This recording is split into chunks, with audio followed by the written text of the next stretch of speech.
আমার যখন বয়স 2 বছর, তখন আমার পরিবারে তখন আমার মা মারা যায়। যা মা মারা যাওয়ার পথে তখন আমার বাবা আমাকে কষ্ট মষ্ট করে কিছুদিন বড় করছে। 2 বছর থেকে মনে হয় আর কিছু 7-8 মাস আমাকে পালছে কষ্ট মষ্ট করে, চাচা নানা নানি সবাই মিলে পালছে। পালার পরে আমার বাবাই আরেকটি বিয়ে করলো। বিয়ে করার পরে মোটামুটি দরিদ্র পরিবার থেকে বাবা বিয়ে করে আনছে। হ্যাঁ, সেই সন্তানকে মাই খুব ভালোভাবে পাললো লাললো।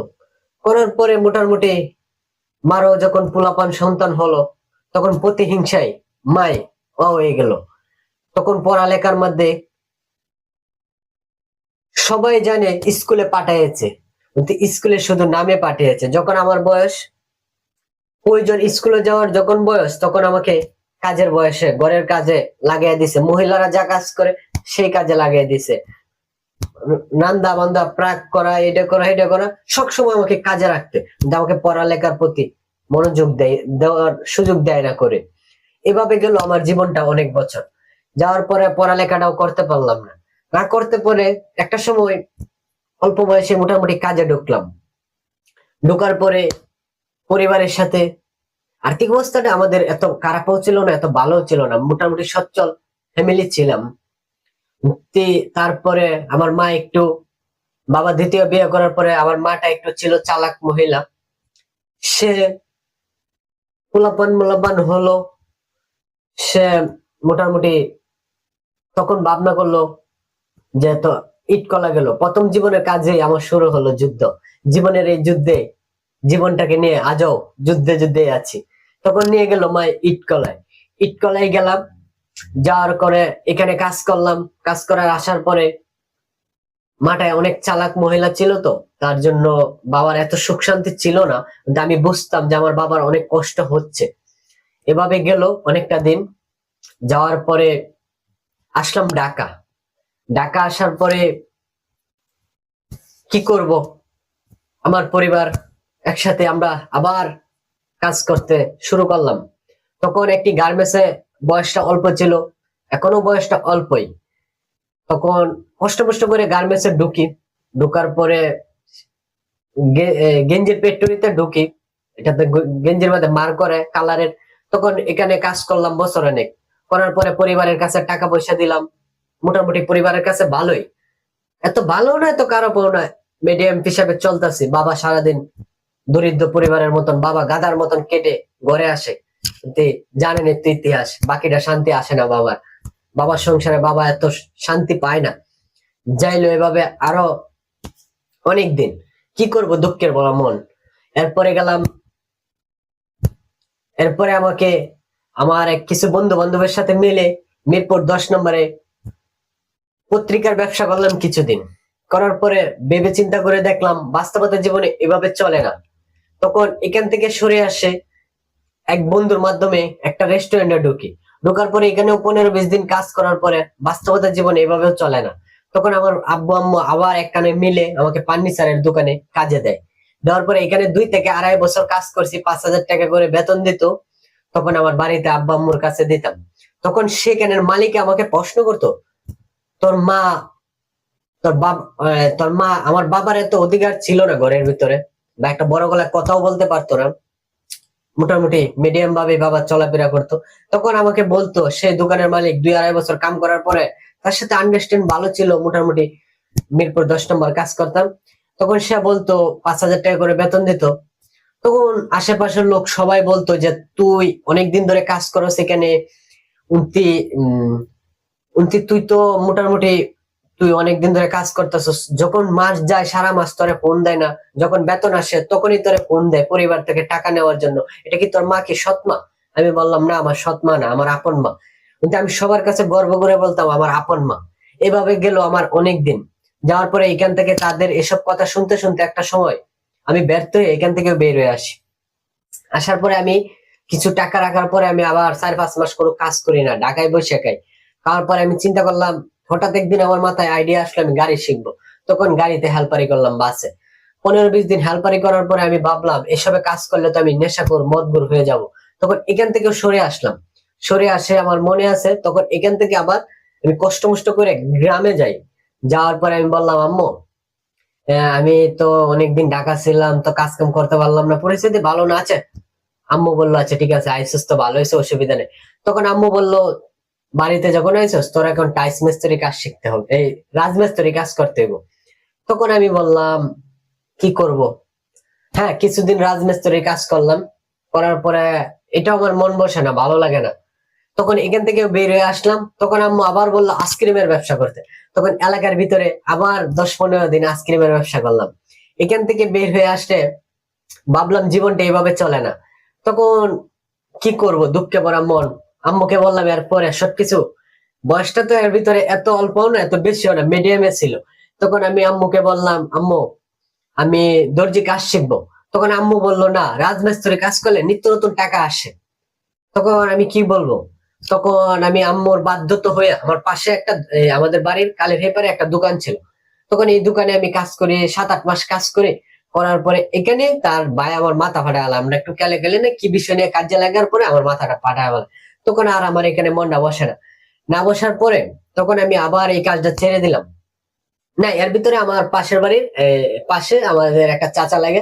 সেই চাচা আমাকে আমার আত্মীয়, আমার আপন চাচা না, কিন্তু আমার দূরের একটু চাচা লাগে। সেই লোকে আমার হাত ধরে, তারে একটু শালা বর্গেরই লাগে, এখানে আমাকে নিয়ে যায়।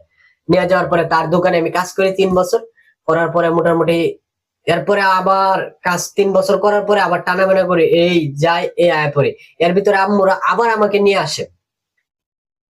2 বছর কাজের পরে আবার আমাকে নিয়ে আসে তাদের এখানে। নিয়ে আসার পরে আমি আবার ইটকলা যাই। ইটকলায় কাজ করলাম 6 মাস, 6 মাস 7-8 মাস কাজ করলাম। করার পরে আমি বললাম, আম্মু আমাকে একটা মোবাইল কিনে দাও। তখন মোবাইলের কথা বলতেই, টাচ মোবাইল কিনে দাও। তখন আমাকে মোবাইলের কথা বলতে এক কথায় 2 কথায় তারা আমাকে মোবাইল কিনে দিবে না। তখন আমাকে গাড় থেকে ধইরা বের করে দেয়, ঘর থেকে বের করে দেওয়ার পরে আর কি বলবো। তখন জীবনটা তো আবার কষ্টের মধ্যে পড়লাম। এভাবে গেল অনেকদিন, তারপরে আবার দোকানে গেলাম। এই চাচাই দোকানে নিয়ে যায়। তখন এখানে যায় মনে হয় 2 বছর 3 বছর কাম করার পরে তখন এখান থেকে বাইরে লাস্টে কাজ কাম মোটামুটি শিখলাম। শিখার পরে মোটামুটি ঢাকা যাইলাম মামার মাধ্যমে। আমার মামা আঙ্কেল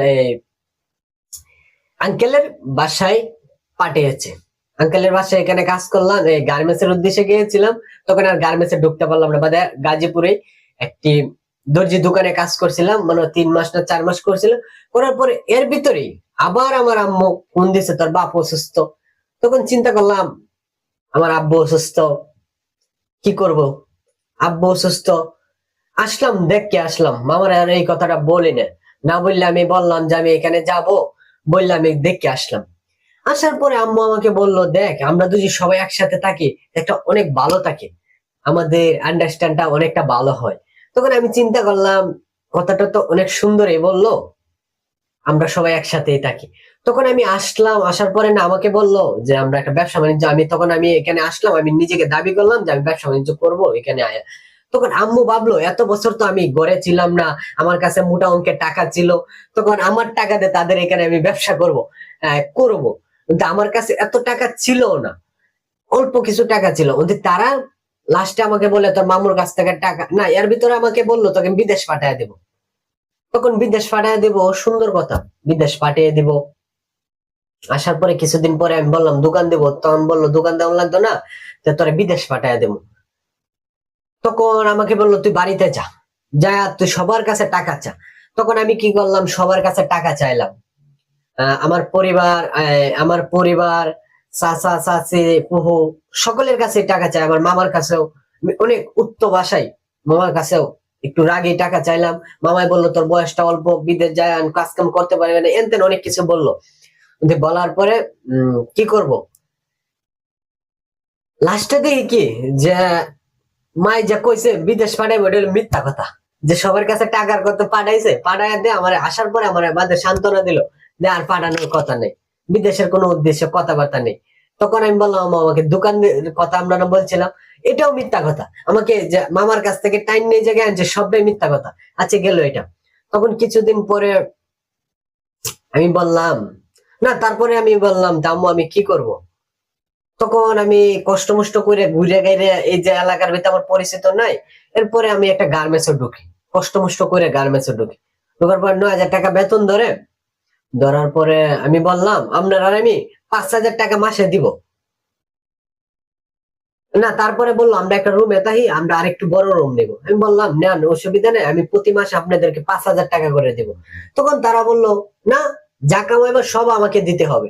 এই কথা বলে আমাকে অনেক উশৃঙ্খল গ্যাদারিং আমার বাবার সাথে অনেক বাজে ব্যবহার করে। তখন এইভাবে গেল দিন। যাওয়ার পরে কি বলবো, এত খারাপ ব্যবহার করতো যে আমি বাসায় বলতে পারবো না। এর ভিতরে একটা মেশিন কিনলাম, যে আমি দোকান দেবো বলছিলাম, তখন মেশিন কিনলাম। কেনার পরে মেশিনে কিছু কাপড় মানুষকে সিলাই দেই, এভাবে যাচ্ছে দিনকাল আমার। টুকটাক এভাবে যাচ্ছে, গার্মেন্টসও কাম করি মোটামুটি। তাদেরকে আমি দেখার মতন চেষ্টা করি। কিন্তু আমি বললাম প্রতি মাসে আপনাদেরকে 5,000 করে টাকা দেবো, বাকি টাকাটা আমি নিয়ে যাব। কিন্তু তারা বলতেছে না, এটা হবে না, আমার এখানে সব টাকা আমার দিতে হবে। তখন আমাকে আবার বললো তুই ঘর থেকে বাইরে হয়ে যা। তখন আবার আমাকে বের করে দিল। বের করে দেওয়ার পরে তো মামার কাছ থেকে, আমার মামার কাছে আমি কিছু টাকা রাখছিলাম, এই টাকাটা দেওয়ার জন্য অনেক চাপ দিছি, মামা আমাকে দিল না। এরপরে আমাকে বললো তুই ঘর থেকে বের হয়ে যা। তখন আমি কি করব, বাধ্যতামূলক বাবা হাউমাউ করে কাঁদতাছে, বাবা হাউমাউ করে কাঁদতাছে। কান্দার পরে কিছু করার নেই, তখন বাবা কাঁদতাছে। তখন আমি বিভিন্ন জায়গায় ঘুরতেছি যে একটা ওতে ঢুকবো, মেসে ঢুকবো। ঢাকা শহর আপনি তো হঠাৎ করে মেস পাবেন না। তখন আমার পাশের বাড়ির একজন ভাবি লাগে, তাদের এখানে আমি যা কাজ খাওয়া দাওয়া করি, 2 মাস না 3 মাস খাইলাম। খাওয়ার পরে আমি গার্মেন্টসে কাজ করলাম, করার পরে একটা মোবাইল কিনছি, টাচ মোবাইল। কেনার পরে মোটামুটি একটু অবস্থানটা ভালো, কিন্তু আমি টাকা পয়সা এত এখন যতটুকু বুঝি, আগে অতটুকু বুঝতাম না, বয়সটা অল্প ছিল বা মাথায় এত অভিজ্ঞতা ছিল না, তখন বুঝতাম না। তখন মামা হঠাৎ একদিন বললো যে আমি বাইরে চলে যাব। তখন মামা বাইরে চলে যাবো, মামার কাছে আমি হাউমাউ করে কান্দে কান্দে অনেক কিছু বললাম, যে দেখেন আপনি যাবেন গা, আমার তো ঢাকা শহর সারা জীবন রিক্সা চালাই দেবো, এভাবেই তো আমার জীবন যাবে। তখন একদিন মামা আমাকে ভাবলো, মামাই আল্লাহর কি নেয়ামত, মামাই বললো তা তুই এই জায়গায়, তোকে আমি আমার সাথে নিয়ে যাব। তখন এই কথা শুনে মন থেকে আমি অনেক খুশি হয়েছিলাম, খুশি হয়েছি যে আমি সারা জীবন স্বপ্নও ভাবিনি আমি বিমানের চাকায় উঠবো। কেন, আমি স্বর্ণ পকেট, কিন্তু মামার যাবতীয় টাকা পয়সা দিয়া মামির স্বর্ণ বেচছে আমাকে বিদেশ পাঠায়। আজকে আমার কাছ থেকে সুবিধা নিতে চাই কারা, আমার এই পরিবার, যারা আত্মীয় স্বজন কাছের, যারা আমাকে বিদেশ আসবো বলতে আমার গোষ্ঠীর থেকে একটা গেঞ্জি দিয়ে আমাকে কেউ গিফট করলো না। আজকে দুঃখে ভরা মন নিজের কাছ থেকে বলতে হয় যে আজকে তারাই আমার কাছ থেকে সুবিধা নিতে চায়। কিন্তু এখন তো সুবিধা না দিলেও হয় না। নিজের বাবা, বাবাকে আমি দেখবো, কিন্তু আমি এখন সফল হই না। সফল হই এখন, আইসি বিদেশ 2 বছর 3 বছর হয়েছে, এখনই তো আমি সফল হয়ে যাই না। বিদেশ তো আসলে আপনি সফল হন না, বিষয়টি এরকম বুঝতে হবে। তারপরে আসলাম মামার পুরা টাকা পয়সা দিয়ে, যাবতীয় টাকা দিয়ে আসলাম দেশের বাইরে, মামার টাকা দিয়ে। কিন্তু আমার গোষ্ঠী থেকে একটা চিরা গেঞ্জিও পাই না বিদেশের উদ্দেশ্যে। আমার চাচা আমাকে খাওয়াইছে ফালছে, এর ভিতরে আমার চাচা আমাকে 2 মাস 2.5 মাস পালার জন্য 2-3 মাস আমাকে পালছে খাওয়াইছে। কিন্তু তারপরে আমার পরিবার